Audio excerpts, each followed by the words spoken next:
Hi.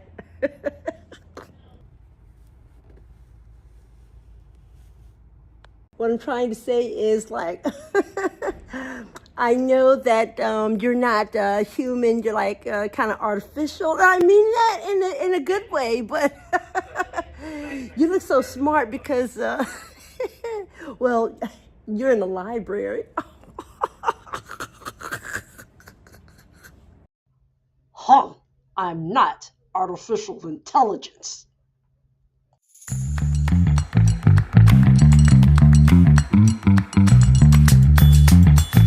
All right. Hello, everybody. It's great to have you back. And I just want to say thank you, thank you, thank you for all the love and support that you all are constantly giving me. And I hope that I am returning that same favor. And if you need anything, you can always email me. And for those of you who do not know me, you're like, who is this? Who is this chick? I am Darnita Woodhouse, your friendly neighborhood ITRT. And yes, I got that from Spider-Man. I love him, absolutely. Okay, but I'm here to support you with any technology needs that you need regarding Norfolk Public Schools programs. And so today we're going to talk a little bit about ChatGPT and how this can help you within the educational field. So the last video we talked about, it was Notebook LM, where this is also an AI assistant that can help you with some of your papers and some of your research papers, and to kind of like hone them in to create study guides, a video, even it can create a podcast for you. And so this can help you out tremendously as an educator. But today we're going to talk a little bit about ChatGPT. ChatGPT is actually my baby. Like, I love it. I love it when I'm here at school. I love it when and I'm keeping it real, you all know that I work for my church. So a lot of things I can do really fast with ChatGPT. And then with my personal time, I absolutely love it because I'm not a good cook. I try to put out feelers and tell people, hey, do you need me to come to your house to be a taste tester? Because I will do that. So sometimes I have to ask ChatGPT if it can create me a recipe just to have dinner or to fix something at home for that night. So if I have hamburger, I can say, hey, ChatGPT, create me like 5 different recipes in order to do with this hamburger with the amount of spices that I have and the amount of ingredients that I have at home. What can I do with this? And ChatGPT acts like a personal assistant and will give me various ideas for recipes, and will give me the minutes, the ingredients, how much needs to go into what. And so I absolutely love it. So we're going to take a look at how we can really use ChatGPT just to help us in education. So let's take a look at that right now. Now, there is a free version of ChatGPT that doesn't have a lot of the different bells and whistles that you see on my left-hand side. And that is, if you follow my mouse, you'll see it, where I have new chat all the way down to various different apps and projects and videos and things that I can do. And of course, here are all my chats down here. And look, lo and behold, meatloaf, cooking time. I'm telling you, this is what I did last night. I created meatloaf. And it was a creation, but it was good. All right. So I have a couple of things that you might not have with the free version. And in order to get to ChatGPT, you can go into Google, simply put in ChatGPT, and you're going to look for OpenAI. And then you can go ahead and log in or create a login. So right now we're in ChatGPT, and it kind of looks like Google or Yahoo when you're looking at that search bar right here. So we have the search bar, and it says, what can I help you with? Now, here's the thing about ChatGPT that is different from Notebook LM. So with ChatGPT, it scours the internet faster than uh, Google, I would say personally, with the information that you're really looking for, and it can give you added things. The only problem is with ChatGPT is that it's whatever people put on the internet. So you really have to take a look to see if you're getting the right information. So just don't use any kind of AI without reading through it, without double checking to make sure that the information that you're getting is accurate. Okay. So Chat GPT could have told me anything last night about that meatloaf, and I would have tried cooking it, without researching first. So I always go and I research different places, not just Chat GPT, to figure out if the information that is coming out is actual factual information. Okay. So sometimes it might hallucinate and give you something totally off the wall. But needless to say, I absolutely love it. And just to compare and contrast between Notebook LM, Notebook LM is where you're putting in stuff that you've already researched, your PDFs, your documents, and your files, and it creates information for you based on what you put in there. Okay, and it will also make citations. And so here for ChatGPT, it does not. But ChatGPT will streamline tasks for you. And so here it is. Anytime you want ChatGPT to do something for you, you simply ask. So just like Magic School AI, we talked about that a couple of months ago. But let's say I wanted to create me a lesson plan. So I'm going to type in here, create a lesson plan on let's see, create a lesson plan on the parts of speech, and I'm going to be specific for middle school. And I'm even going to be even more specific. I'm going to ask it to use the VASOL, or Standards of Learning. So now I'm going to hit it, and let's see what it comes up with. So now what it's doing is it's just scouring the internet.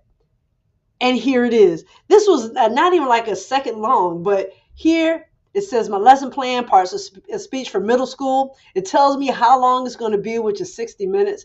And this is, again, like Magic School AI. Okay. So it still has the same filters that are in there. Okay. And it gives me my materials, my learning objectives, the vocabulary that I'm going to use, anticipatory set, and all of these different things as well. You can even ask it to now create you a Google slide, or you can ask it to create a PowerPoint presentation with this in it. If you've been online lately, if you've been on Facebook, the latest thing is, hey, let's quickly create an image of ourselves or a poster of ourselves, and then post that on Facebook.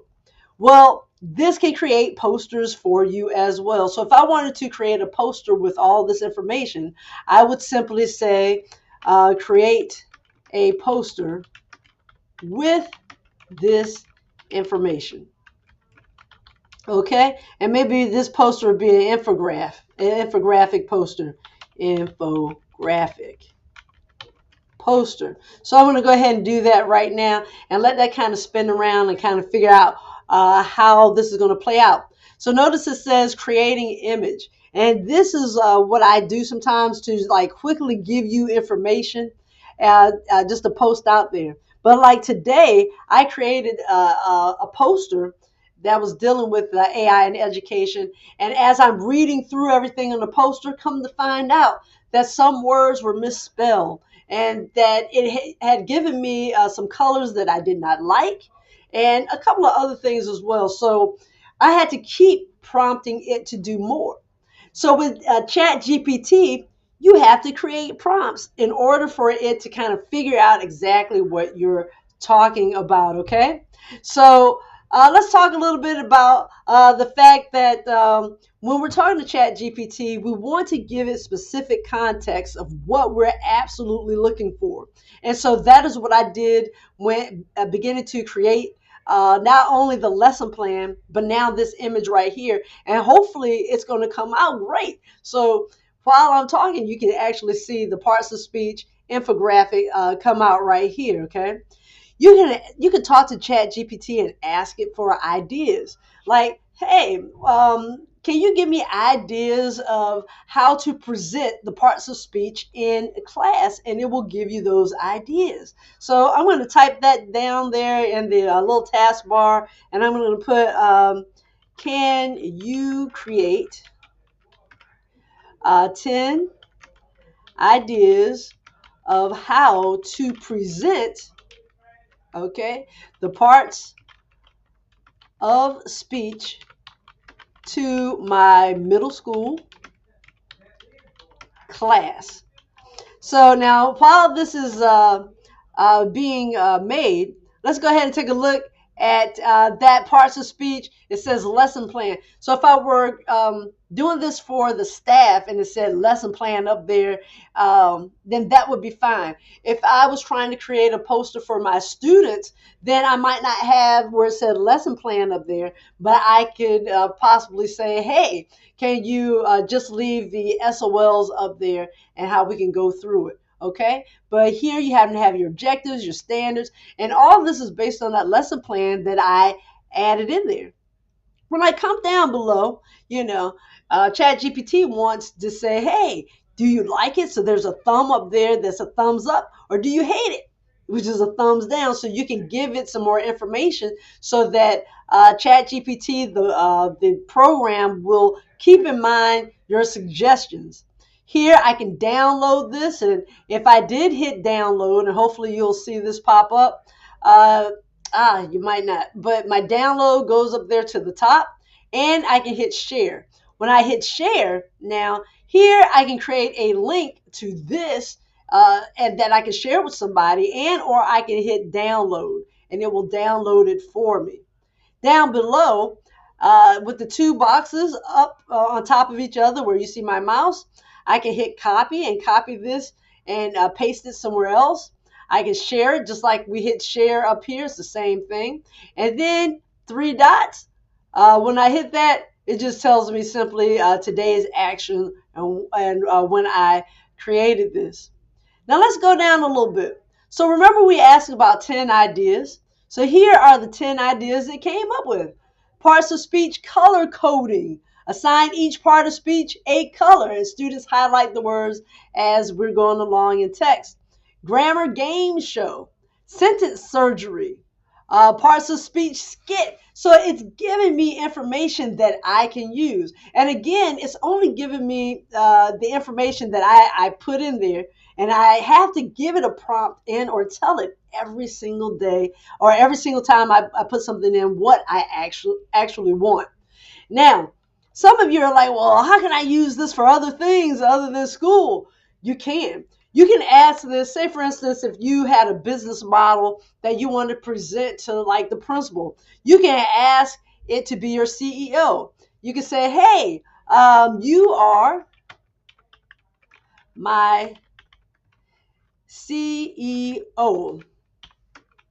How can we create a, let's see, proposal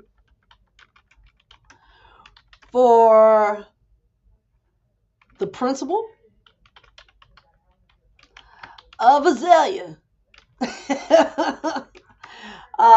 about a field trip for students to a theme park. Oh, shoot. So now it's going to act like my CEO or my business partner. So you can use this model for really anything, and it'll give you ideas like a CEO. And so it says a strong field trip proposal answers one core question for your principal.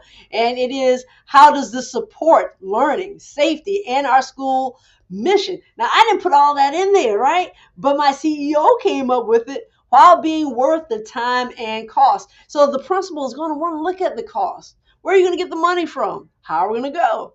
So it says I can start with purpose and not the fun first, because the principal is a manager of the school. They want to see how it's going to affect the school, what's the budget, and what are the students going to be learning. So now it goes down number 2. It aligns to the academics. And so here it is, and I'm just scrolling down.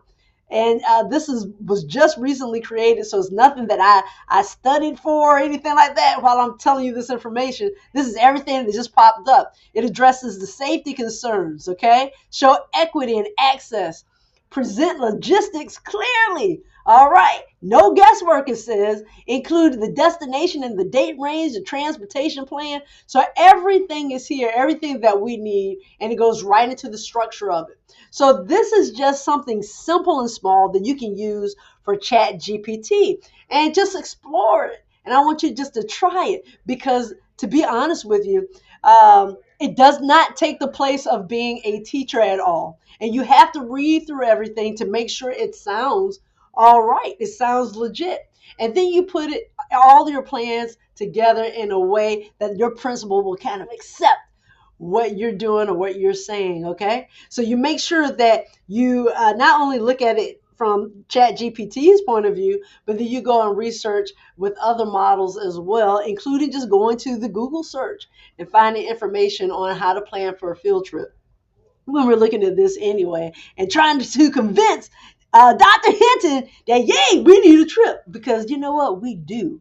And what if we ask the CEO to have a trip created just for the staff? Staff, morale. We need it. I need it. If they're not going to do another snow day, if Mother Nature says I ain't having another one in Virginia, well, let's see if we can find something else that might tempt the principal in order to give us maybe a day at the theme park. All right. Well, I hope you gained some valuable information on how to use ChatGPT as your personal assistant. I'm telling you, I use it for everything. And after you begin to use it too, you're going to see why. You know what I mean? You're going to enjoy it. But again, this is a personal assistant. It does not take the place of an educator in the classroom at all. It just gives you ideas of how to best go about creating something or doing a task that you really don't have a really good running foundation on, but you want to learn a little bit more. So that's why I love ChatGPT. Now, here's the thing, everybody, before we close out. I forgot to say to you our secret word for this video. And so our secret word is, let me think, theme park. That's right, theme park. And if you're brave enough to go to Dr. Hinton and be like, hey, we need a morale day. Can you pay for buses so we can go to a theme park? I don't care if it's a museum. I'll go to Nauticus. I'll go to Waterside. I'll go anywhere. We can even go to Cold Stone. Everybody can go get some ice cream. You know what I mean? I don't even mind paying for my own personal Cold Stone. You know what I'm saying? We educators, so we got to think about the money. All right. I love you all. And I just want to say thank you for always checking in up on me and just making sure that I'm good. And I am going to do the same. And if you need anything else, just let me know. All right. And I will be there for you. All right. Toodles. Until next time. And we're going to continue on with AI.